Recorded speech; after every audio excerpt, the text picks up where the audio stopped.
예수님이 세상에 오셔서 이런 기도를 가르쳐 주셨습니다. 이렇게 기도하라고, 그리고 이렇게 기도하는 기도를 날마다 고백하라고, 세상을 향하여 증언하고 선포하라고 말씀하셨습니다. 나라와 권능과 영광은 하나님의 것입니다. 나라와 권세와 영광은 하나님의 것입니다. 이렇게 고백하고 날마다 이렇게 증언하며 세상을 향하여, 그리고 이렇게 선포하며 기도하라고, 그리고 이렇게 찬양하라고 예수님이 세상에 오셔서 말씀하셨습니다. 이 세상에 있었던 나라들, 아주 강력한 나라들, 제국주의를 가질 만큼 굉장한 나라들, 역사 속에서 사라지지 않은 나라가 어디 있었습니까? 지금까지 마치 철권을 이루듯이 독재적으로 마음껏 정치, 군사를 휘둘렀던 독재자들, 그 권세 무너지지 아니하고 뺏기지 않았던 권력들이 이 세상에 어디에 있었습니까? 그리고 인간이 가지고 있는 그 아름다움, 진선미에 대한 영광, 그게 떨어지지 않는, 변하지 않는 것이 어디에 있었습니까? 그래서 하나님 말씀합니다. 하나님의 나라만 영원하고 하나님의 권세만 영원하고 하나님의 영광은 영원한 것이라고 그래서 가르쳤습니다. 나라와 권세와 영광은 영원히 하나님의 것이라고. 그것을 고백하는 곳이 교회이고, 그렇게 세상을 향하여 증언하며 살아가는 것이 그들을 교인이라고 부릅니다. 그런 교회, 그런 성도가 되시기를 바랍니다. 지난주에 말씀을 드렸습니다만 저 안에 들어가면 편합니다. 근데 오늘처럼 기도한 다음에 성경 읽을 때 시간이 길면 불안합니다. 무슨 일이 있는가? 빼꼼히 밖을 볼 수도 없고 너무 시간이 길면 내가 나가야 되는가? 혹은 아까 무슨 소리였어요? 쾅 했던 소리가. 그런 쾅 하는 소리가 들리면 이거 무슨 난리가 났는가? 안에 있으니까 안 보이니까 걱정도 되기도 하지만은 그래도 여전히 안에 있으면 편합니다.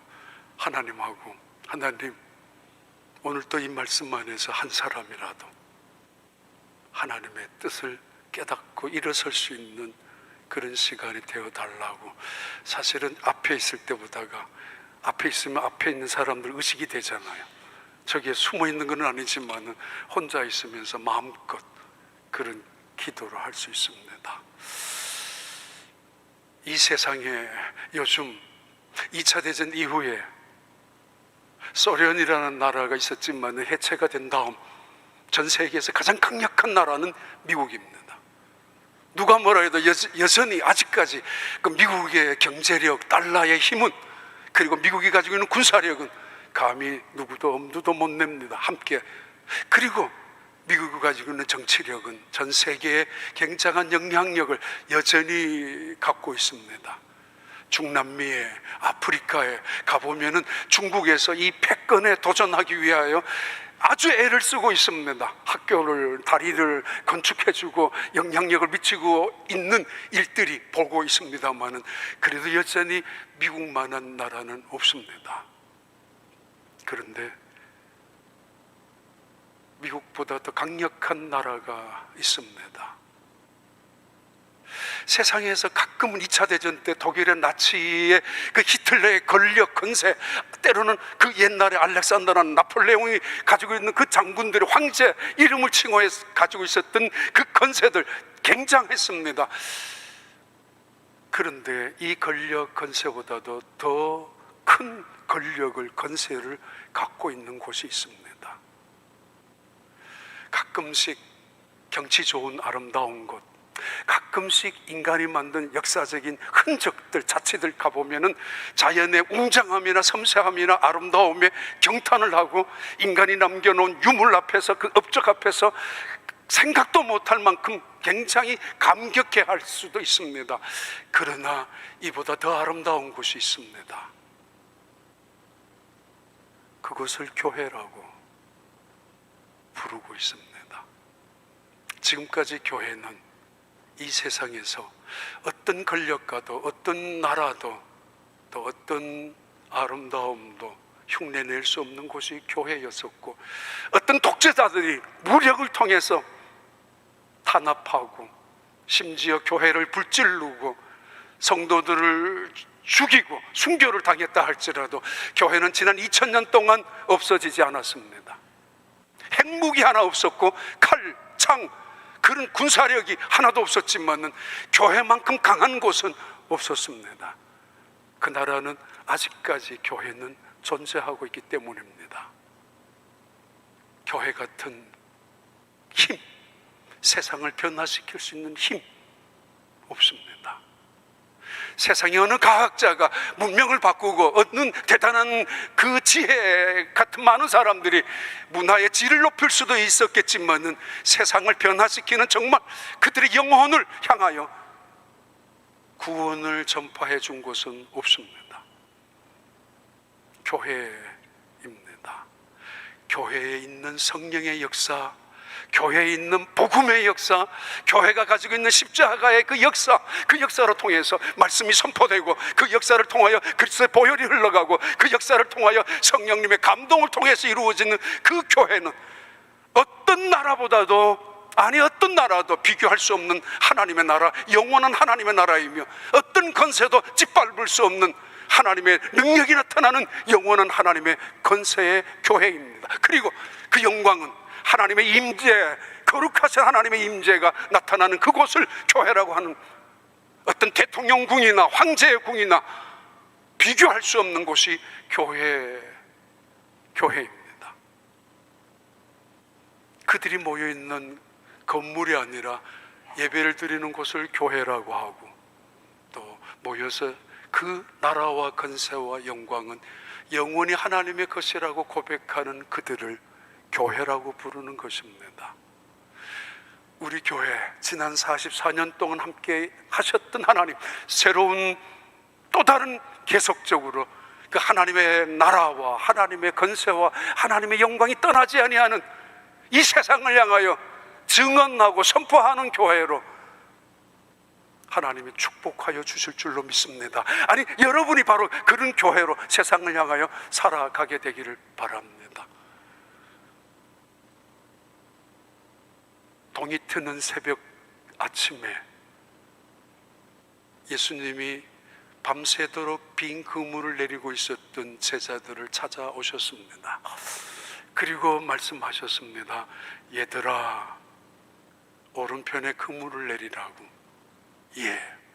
그물을 내렸던 그 제자들은 많은 고기를 잡았습니다. 그들이 육지에 올라왔습니다. 그들에게 떡을 떼어주고 생선을 나누어 주면서 먹으라고 하셨던 예수님, 무거운 침묵이 흘러갔던 그 어쩌면 아침 식사 조반을 예수님께서 미리 준비하셔서 기다리고 계셨던 예수님, 그 중에 한 명인 베드로를 지목하셔서 질문하셨습니다. 요한의 아들 시몬아, 너가 나를 사랑하느냐? 예, 그렇습니다. 어찌 자신 있게 대답할 수가 있겠습니까? 얼마 전까지만 하더라도 혈기왕성하게 자신 있게 대답할 수 있었을 텐데, 기어들어가는 목소리로 예. 다시 질문했죠. 요한의 아들 시몬아, 너가 나를 사랑하느냐고. 주님 아시지 않습니까? 그렇게 3번이나 반복되어진 질문 앞에서 간신히 숨을 돌리고 있는 순간에 다시 또 다른 침묵이 길게 연결되는 그때에 예수님께서 베드로를 향하여 이렇게 말씀하십니다.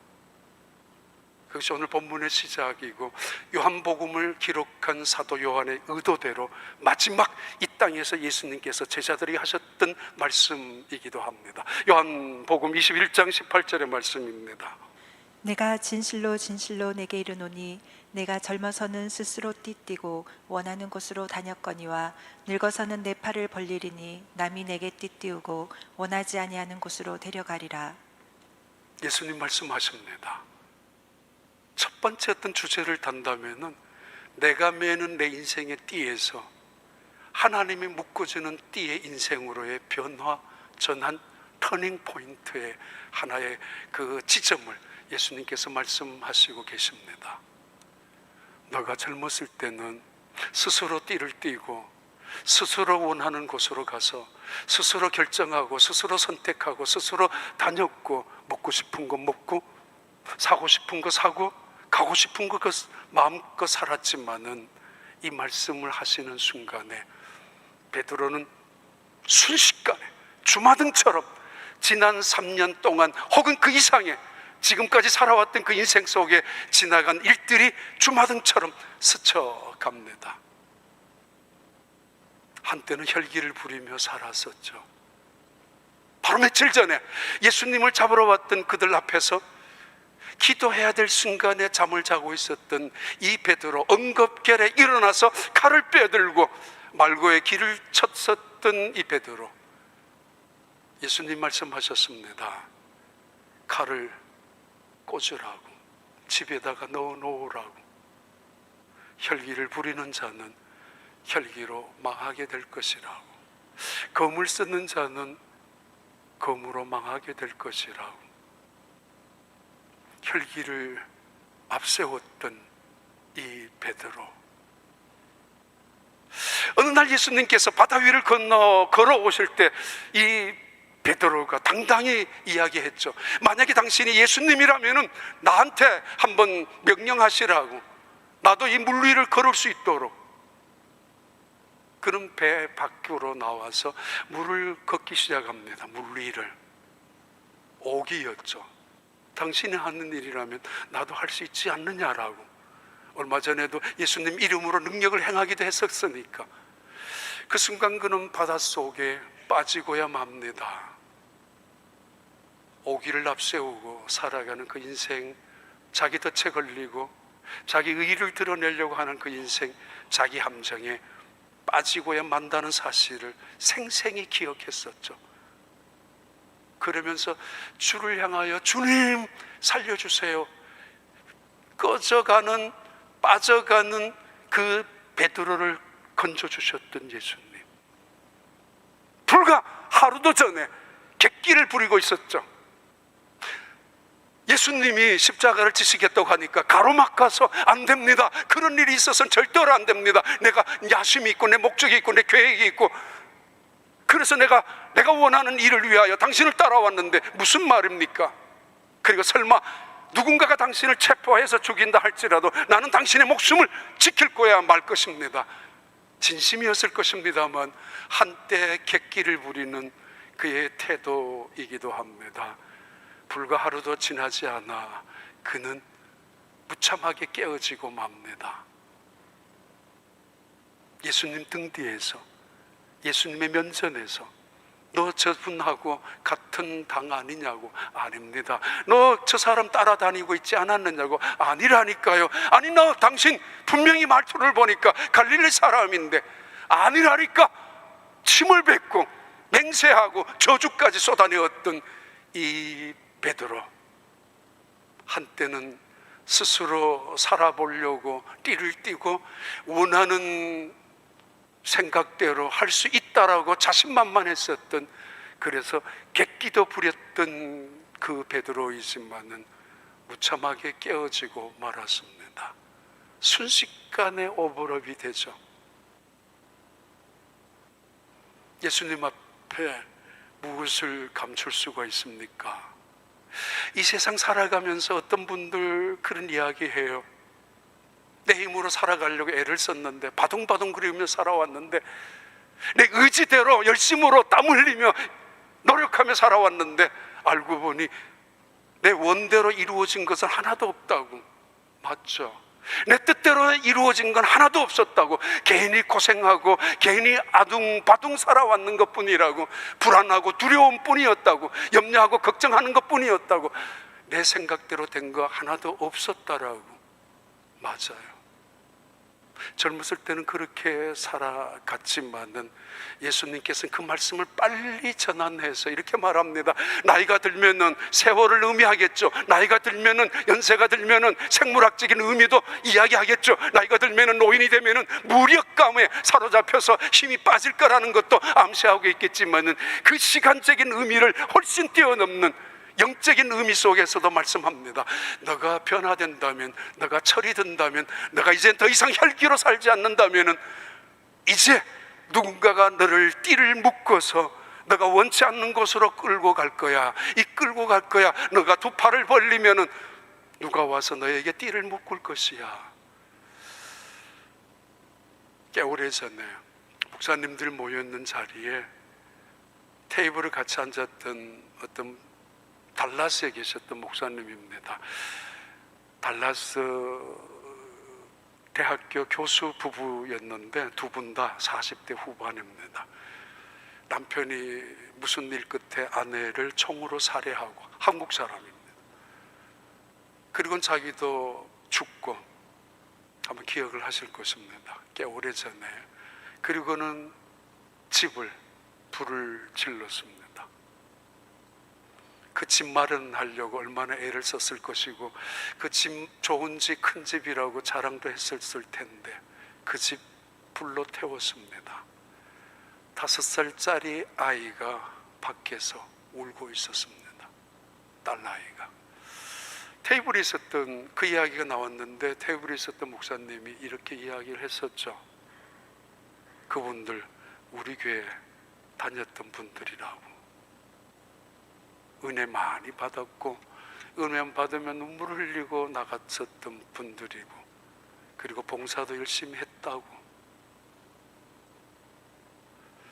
그러면서 자기의 죄책감도 느낀다고 말은 했지만은, 무슨 이유로 싸웠는지는 알 수 없지만은 집에만 가면은 원수 대하듯 했었고, 만났다고 하면은 죽어라고 싸웠고, 누군가는 저러다가 죽는 것이라고 느낄 만큼 끈질기게 싸워왔던 부부들. 왜? 안 지려고. 그랬죠. 남편이 아내를 이기기 시작하면 그 집은 지옥이 되고 말고, 부모님이 자식을 억압하고 이기기 시작하면 그 자식들은 고아가 되고 만다고. 너가 젊어서는 스스로 띠를 띠고 원하는 곳으로 마음대로 다녔었지만은, 그러나 이제 너가 두 팔을 벌려 노년에 힘이 빠진 상태만은 아니라 항복을 말합니다. 두 팔을 벌려. 누군가가 두 팔을 벌리고 있을 때 띠를 띠고 있는 것처럼, 그래서 너가 원하지 않는 곳으로 너를 이끌게 될 것이라고. 그의 인생, 그의 삶의 변화, 그의 성숙함, 아니 변해야 함을 메시지로 예수님은 마지막 베드로에게, 3년까지 베드로가 어떤 인간인가를 알고 있었고, 어떻게 살아왔는가, 어떻게 믿어왔는가를 뻔히 알고 계셨던, 그의 눈앞에서, 그의 등 뒤에서 그 예수님을 부인하고 저주까지 했었던 그 베드로를 알고 계셨던 예수님은 이렇게 말씀하십니다. 이제 너가 두 팔을 벌려 내게 항복할 때에, 누군가에게 항복할 때, 져줄 때에, 이거 소극적인 의미, 심지어 노예적인 의미를 이야기하는 것은 아닙니다. 오히려 적극성을 말합니다. 오히려 자원적인 것을 말합니다.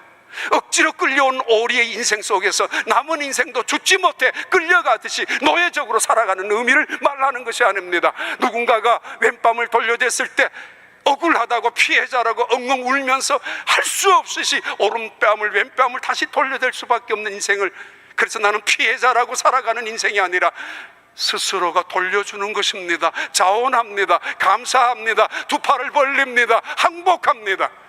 단순히 장소의 이동의 기순이 아닙니다. 내가 살고 싶어서 무기를 내려놓은 투항도 아닙니다. 살든지 죽든지 나는 당신의 뜻에 따르겠습니다라고 하는 토럴 서렌더를 의미하죠. 항복을 말하죠. 내가 갖고 있는 모든 무장을 해제하고, 그리고 온전히 내 인생의 주인은 당신입니다라고. 지금까지 내 인생은 내 스스로가 주인인 것처럼 행세했었고, 내 인생의 모든 것들은 내 것인 양 움켜잡고 마음대로 살아왔지만은, 베드로가 말하죠. 예수님께서 말씀하죠. 이제 너는 다르게 살 거야. 고집대로 살아서는 안 돼. 혈기불에서 살아서 남은 게 뭐 있지? 길을 벤 것밖에 없잖아요. 집을 나갔던 둘째 아들이 자기 원대로 띠를 띠고 원하는 곳으로 가서 살고 싶었습니다. 의지도 있었고 계획도 있었고 꿈도 있었습니다. 성공에 대한 포부도 있었고 그리고 거기에 대한 자유함, 갈망, 로망도 있었을 것입니다. 그러나 그는 그 띠를 띠고 스스로 쫓아갔지만은 그는 망하고야 말았습니다. 돼지우리 옆에 짐승보다도 못한 열매를 맺고 사는 것이 아버지의 집을 떠나서 자기 스스로 띠를 띠고 싶었던 그 둘째 아들의 모습, 마지막 모습입니다.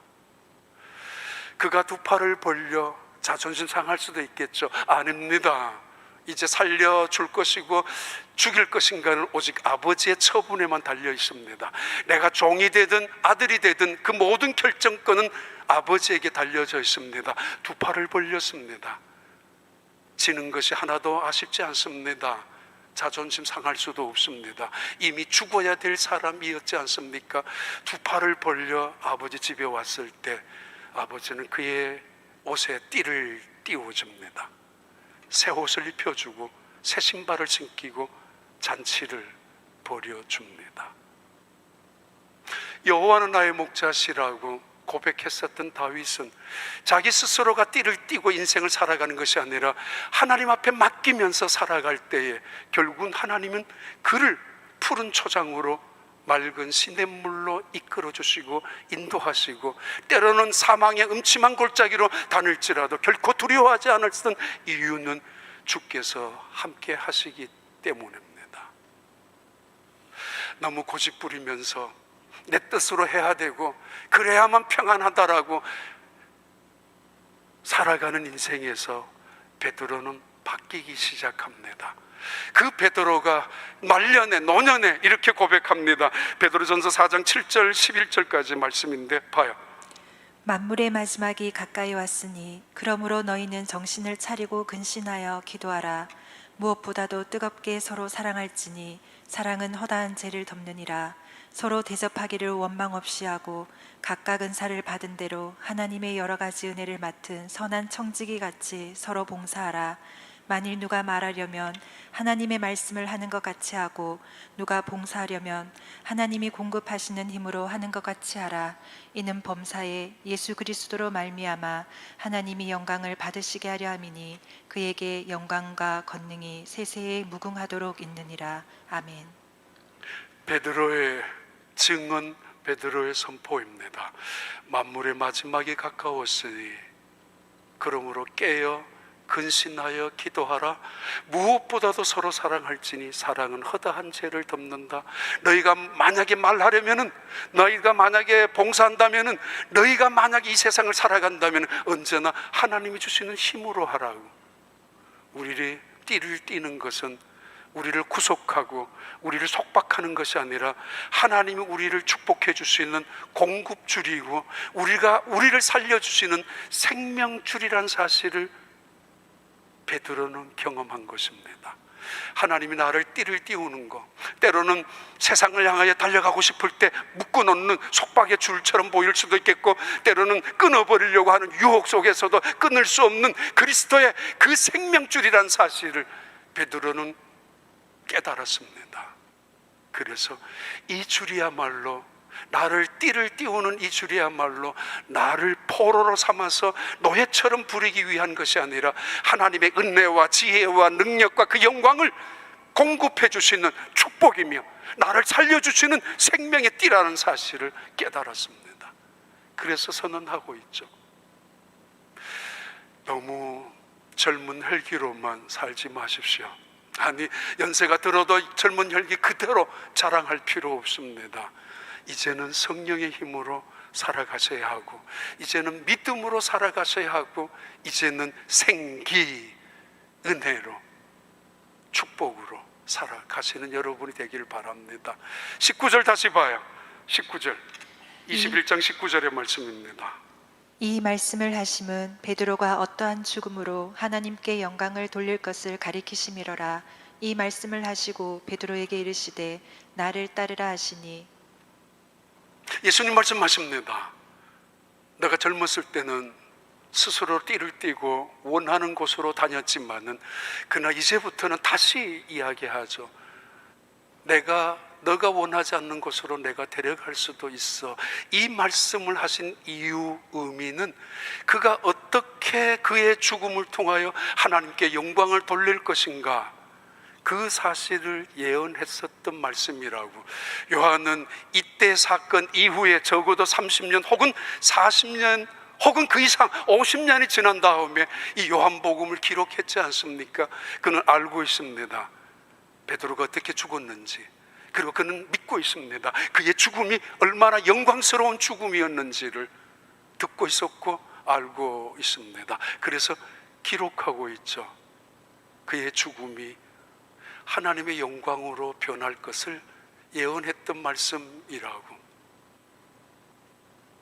유명한 쿠어바디스 영화도 있고, 그 시엔키비치라는 폴란드 작가가 이 쿠어바디스를 책을 실화를 바탕으로 쓴 책입니다. 이게 노벨 문학상까지 받았던 책이며 그리고 영화 작품입니다.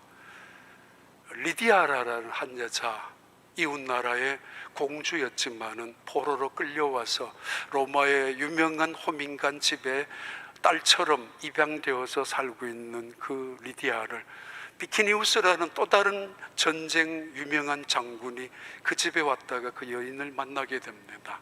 그래서 사랑하게 되고, 그러나 이 여인이 거절하자 어느 순간부터는 그 리디아를 따라서 그들이 모이는 장소에 참석하기 시작합니다. 처음에는 숨어서 멀찌감치 저들이 지금 모여서 이 동굴 속에서 무엇을 하고 있는가, 이 죽음의 눈턱 앞에서 저들이 무슨 찬양을 하고 있는가, 어떤 기도를 하고 있는가, 그들의 중심 속에 서 있는 베드로가 하고 있는 말씀 속에서 도대체 무엇을 배울 수 있단 말인가. 멀찌감치 별말 아니었어요. 평범한 말이었어요. 그러나 점점 들으면 예사롭지 않게 들렸고, 지나가면 그 기전에 들렸던 말이 마음속에 깊이 영혼 속에 새겨진 말씀으로 남아있기 시작합니다. 그래서 같이 참석합니다. 그리고 같이 찬양을 부르기 시작합니다. 이들의 찬양은 기쁨이 있었어요. 뭔가 감사가 있었죠. 그 찬양하는 노래의 모습이 거룩하기까지 했습니다. 지금 밖에는 이들의 모임이 들통이 나면 당장 다 죽음을 당할 수도 있는 순간인데도 그들은 의연하게 기쁨으로 찬양합니다. 도대체 뭐야?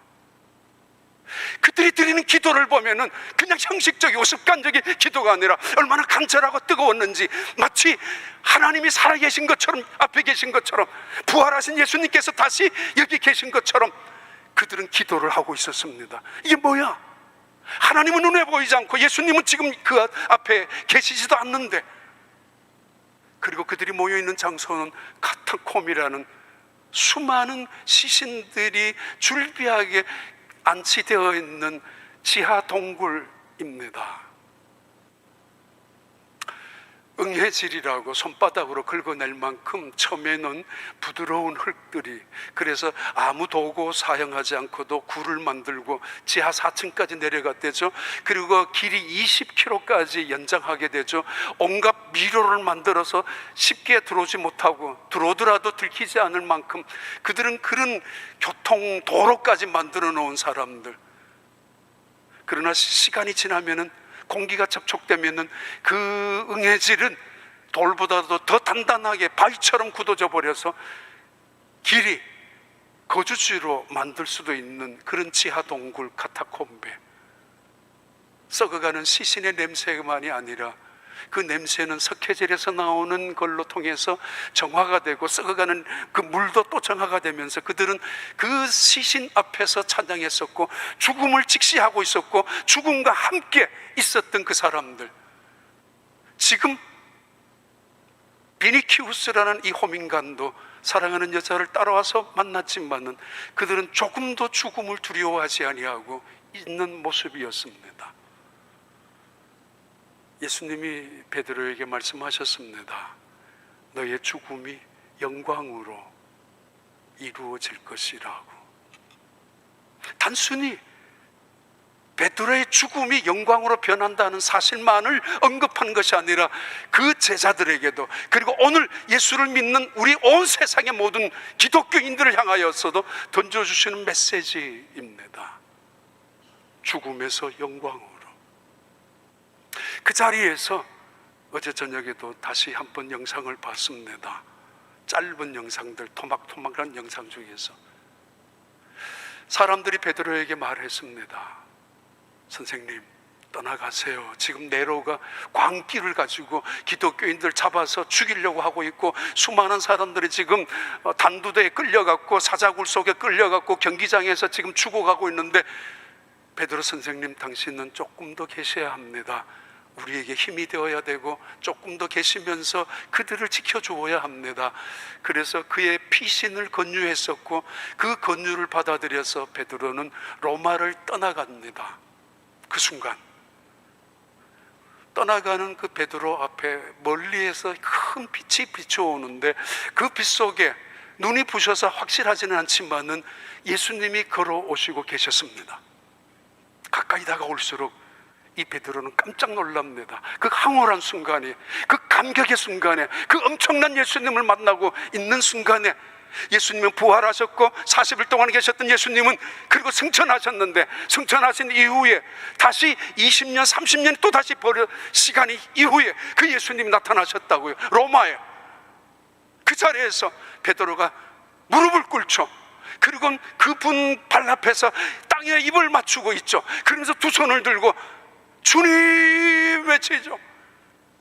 주님, 여기에 어쩐 일이십니까?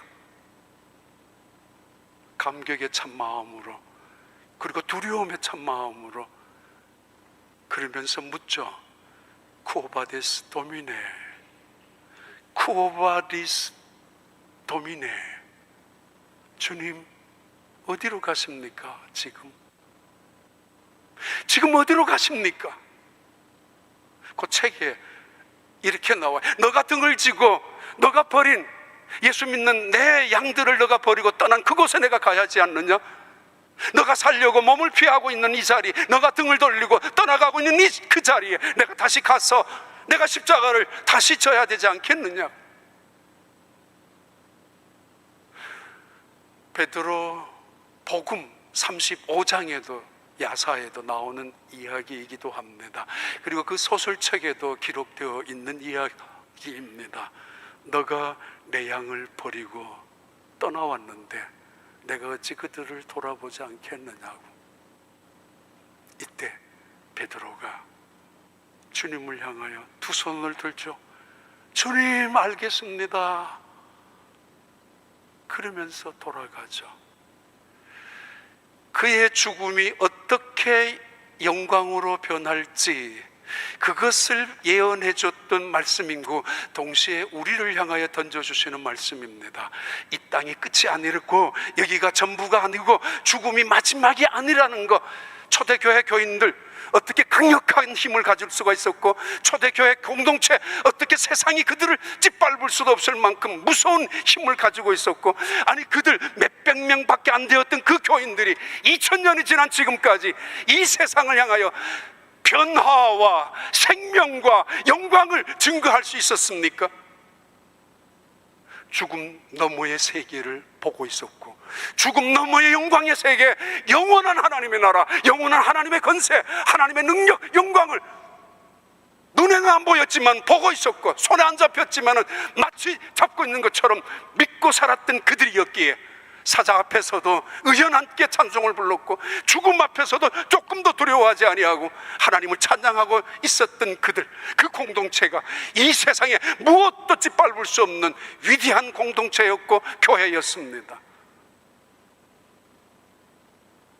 하나님의 나라, 하나님의 건세, 하나님의 영광은 여전히 영원합니다. 그러나 인간의 육체는 풀과 같고 그 풀의 꽃과 같으니 풀은 마르고 꽃은 떨어지되 하나님의 말씀은 영원하다라고. 베드로가 말한 말씀입니다. 베드로후서 3장 8절부터 10절까지 말씀 읽어볼까요? 사랑하는 자들아, 죽게는 하루가 천년 같고 천년이 하루 같다는 이 한 가지를 잊지 말라. 주의 약속은 어떤 이들이 더디다고 생각하는 것 같이 더딘 것이 아니라 오직 주께서는 너희를 대하여 오래 참으사 아무도 멸망하지 아니하고 다 회개하기에 이르기를 원하시느니라. 그러나 주의 날이 도둑같이 오리니 그 날에는 하늘이 큰 소리로 떠나가고 물질이 뜨거운 불에 풀어지고 땅과 그 중에 있는 모든 일이 드러나리로다. 천년을 하루처럼 기다리신 하나님, 하루를 천년같이 여기며 기다리신 하나님, 한 사람이라도 돌아오기를 원하시는 그 하나님, 그 베드로는 깨달음 속에 죽음 너머의 세계를 알고 있었기에 베드로 전서에 또 한 번, 베드로 후서에서 또 한 번 우리에게 전달하는 말씀입니다. 매일 죽음을 연습하고 살아가라고. 안 죽을 사람처럼 이 땅에 전부 사는 것처럼 살지 말고, 그래서 주어진 인생 앞에서 아무렇게나 살으라는 이야기가 아니라, 뜻없이 의미 없이 이 땅에서 살으라는 이야기가 아니라 겸손하게 살아라라는 말씀이고, 감사하며 살으라는 이야기고, 그리고 소망을 가지고 영원한 세계를 바라보며 살라라는 의미입니다. 요한복음 21장 19절부터 21절까지의 말씀입니다. 이 말씀을 하심은 베드로가 어떠한 죽음으로 하나님께 영광을 돌릴 것을 가리키심이로라. 이 말씀을 하시고 베드로에게 이르시되 나를 따르라 하시니 베드로가 돌이켜 예수께서 사랑하시는 그 제자가 따르는 것을 보니 그는 만찬석에서 예수의 품에 의지하여 주님, 주님을 파는 자가 누구오니이까 묻던 자더라. 이에 베드로가 그를 보고 예수께 여짜오되 주님, 이 사람은 어떻게 되겠사옵나이까? 예수께서 이르시되 내가 올 때까지 그를 머물게 하고자 할지라도 내게 무슨 상관이냐? 너는 나를 따르라 하시더라. 똑같은 바다에 항해하더라도 어떤 배는 표류하는 배가 있고 또 어떤 배는 항해하는 배도 있습니다. 똑같이 길을 떠나는 여행객이지만 어떤 사람은 나그네일 수도 있고 어떤 사람은 순례자이기도 합니다. 목표를 잃어버렸을 때 단순히 여행자인 나그네일 뿐입니다. 그러나 목표가 분명했을 때 그는 순례자라고 부릅니다. 여행이 아니라 신앙의 여정을 갖고 있기 때문입니다. 표류하는 배는 파도 치는 대로, 물결 흐르는 대로 흘러가지만은 항해하는 배는 끊임없이 파도와 싸우게 되고 목표가 있기 때문입니다. 원하는 항구의 배를 항해하고 있기 때문입니다. 너는 나를 따르라고 예수님 말씀하시는 말씀입니다. 스스로 젊었을 때는 띠를 띠고 살았지만은 그러나 이제는 남이 너에게 띠를 띠우고 원하지 않는 곳으로 가게 될 수도 있어. 나이가 들면은 부모님이 자식에게 져주는 것이 아니라 그렇게 살아가는 지혜이고 그렇게 져주는 행복과 기쁨을 의미하죠. 구속이 아니라, 종도 아니라. 그러면서 예수님께서 베드로에게 다시 한 말씀, 마지막 하시는 말씀입니다. 나를 따라와. 나를 따라오라. 어떻게 살아야 하는가 인생에 고민하는 사람들, 무엇을 위하여 살 것인가, 때로는 목표를 찾고 있는 사람들, 때로는 절망 속에서 의심하고 때로는 의심 속에서 흔들리고 포기하고 좌절하는 사람들, 그들에게 하나님 말씀하시고 계십니다. 아니, 그들에게 하나님은 명령하십니다. 이 세상에 오셨던 예수님께서는 말씀하십니다. 나를 따라오라고. 어떻게 예수를 잘 믿을 수 있는가? 어떻게 제자로 살아갈 수 있는가? 어떻게 청지기로서 하나님의 기쁨으로 살아갈 수 있는가? 예수님 말씀하시고 명령하십니다. 나를 따라와. 나를 따라오라. 어떻게 한 번에 변화될 수 있고 어떻게 단숨에 내 인생을 바꿀 수 있을까?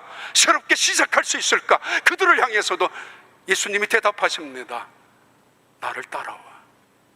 단순한 장소의 이동이나 감정의 이입이 아니라 지금 여기에서 결심하고, 아니 정신적인 결심의 시작만이 아니라 결단, 실천을 의미합니다. 나를 따라오라고. 지금 바로 여기에서.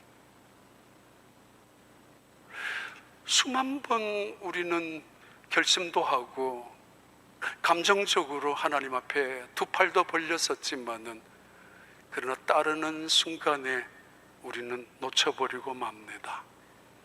때로는 따른다고 하면서도 실족하고 따라가면서도 방황할 때가 있습니다. 왜요? 목표를 내 기준으로 잡아놓고 있기 때문에. 왜요? 한눈 팔고 있기 때문에.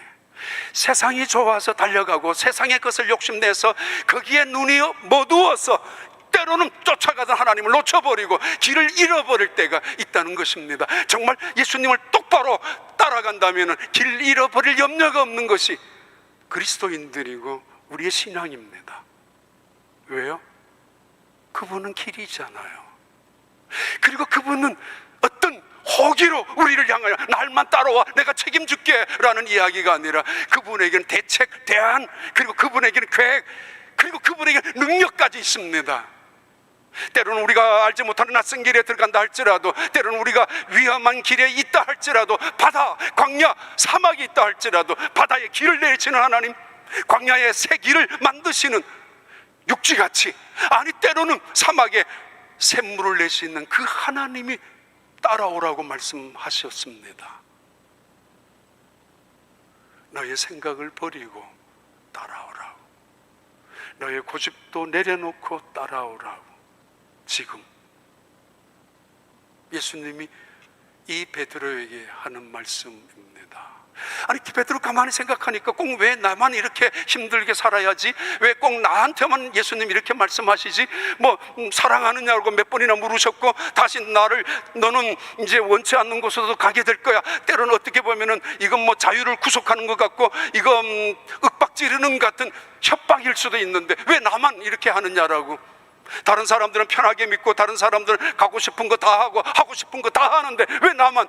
그런 생각에서 눈을 떠보니까 요한이 있습니다. 예수님 옆에 요한을 보고, 그분 요한복음을 기록한 요한, 만찬장에서 예수님의 품에 의지해서 누워 있었던 그 요한. 선생님, 주님, 저 요한은 어떻게 되는데 꼭 내한테만 말씀합니까?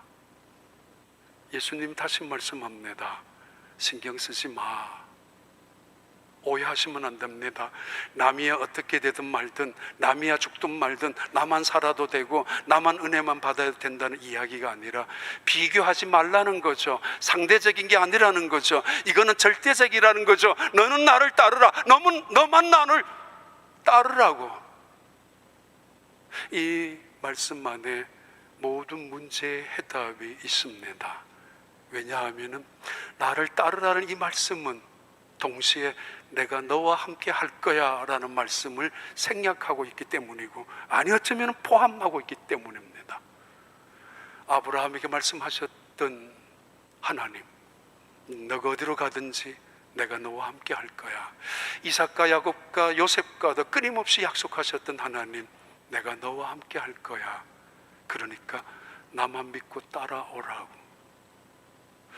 쿠오바디스 도미네라는 그 작품 이후에 근래에 보지는 못했습니다만, 쿠오바디스 아이다라라는 영화도 있었다고 합니다. 우연히 찾다가 인터넷에 보니까 나왔는데, 이 보스니아라는 나라와 그리고 세르비아라는 두 나라가 전쟁을 했는데, 그 전쟁 중에 보스니아 사람들이 엄청 많이 죽었던가 봐요, 일반인들이. 그래서 유엔군이 들어가서 그 전쟁을 화해하고 멈추려고 했는데 잘 안 됐던가 보죠. 이때 유엔군의 통역으로 있었던 아이다라는 여자, 40대 후반의 아이다, 줄거리를 보니까 아이다라는 여자에게 보스니아라는 많은 사람들이 찾아와서 물었습니다. 아이다, 우리가 어디로 가야 됩니까? 어떻게 살아야 합니까? 안전한 지대가 어디입니까? 쿠오바디스 계속 물었던가 봐요. 어디로 가야 합니까? 어디에 난민이 받아줍니까? 어디로 가면 병원이 있습니까? 아니면 어디로 가야 합니까? 지금 어디로 가는 길입니까? 내 아이 좀 맡깁니다. 아이다에게 끊임없이 물었어요. 그 여자 이름이 아이다였으니까. 아이다가 이렇게 대답했대죠. 나도 모른다고. 쿠오바디스, 아이다, 우리가 어디로 가야 합니까? 그런데 아이다 대답입니다. 난 몰라요. 그런데 예수님은 아세요. 그분이 말씀하세요. 나를 따라오라고. 그래요. 이 세상에 교회만큼 시시한 곳이 어디에 있습니까? 헌장이 있습니까? 율법법이 있습니까? 교회만큼 형편없는 곳이 어디에 있습니까? 무기가 있어요. 핵이 있어요. 아니, 교회만큼 무시당할 곳이 어디에 있어요? 내 기분에 나쁘면 떠날 수도 있고, 마치 우유 먹다가 끊는 것처럼 안 갈 수도 있고, 아니, 교회만큼 사소한 말 한마디에 상처받고, 사소한 내 감정 송했다고 싸우고, 끊임없이 싸우다가 재판 걸기도 하고, 분열이 이루어지기도 하고, 이 교회만큼 엉터리가 어디에 있습니까? 만약에 성령이 역사하지 않는 교회라면, 성령께서 역사하고 주도적으로 성도들을 감동시키지 않는 교회라면, 만약에 하나님의 말씀이 흥황하여 그 세력을 가지고 말씀이 주도적으로 이끌어가지 않는 교회라면, 만약에 이 땅에서 전부가 이 땅인 줄 알고 목숨을 걸고 이 땅을 위해서 살아가는 사람들이라면, 그래서 영원한 세계, 하나님의 나라, 영원한 권세, 하나님의 권세, 그 영광을 잊어버리고 산다면, 죽음을 두려워하는 존재로 산다면 이 교회는 무너지고 말았을 것입니다. 그 교회는, 그 영광은 순식간에 떨어지고 말았을 것입니다. 십자가의 능력이나 보혈이 없다면, 예수 그리스도의 그 임재함이, 하나님의 영광스러운 임재함이 없다면, 인간들만 떠들고 인간들 소리만 살다가 떠나가는 교회라면 끊임없이 싸우게 될 것이고, 상처받는 사람, 떠나는 사람, 외로운 사람, 실망한 사람 있었을 것입니다. 그러나 초대교회는 강한 교회였습니다. 죽음을 뛰어넘는 사람들, 성령의 역사를 통하여 띠를 띄우셨던 하나님께서 그들이 원하지 않는 곳으로 이끌어 가더라도 오히려 찬양을 불렀던 초대교회 성도들, 세상을 향하여, 그래서 하나님의 나라와 하나님의 권세와 하나님의 영광은 영원하다라고 온 세상을 향하여 죽어가면서도 증언하고 선포했었던 하나님의 사람들, 하나님의 교회, 바로 여러분이 그런 교회가 되시고, 이 땅에는 수많은 교회가 세상을 변화시켜 나가는 영광스러운 하나님의 교회가 주님 오실 그날까지 승리하는 교회가 되시기를 바랍니다. 기도하겠습니다. 하나님 아버지, 우리에게 이 하나님의 나라, 하나님의 권세, 하나님의 영광을 바라볼 수 있는 믿음 주셨음을 감사합니다. 죽음 그 너머의 영원한 세계가 우리가 가야 될 소망임을 알게 하여 주시고, 그 소망을 붙잡고 주님을 따라가는, 이 따라가는 우리의 삶 속에 동행하시는 주님을 바라보며 우리를 위하여 계획하시고 준비하시고 그리고 축복하시는 놀라운 역사들이 나타나는 주님의 길을, 주님과 함께 동행하는 하나님의 백성들 되게 하여 주시옵소서. 예수님 이름으로 기도하옵나이다.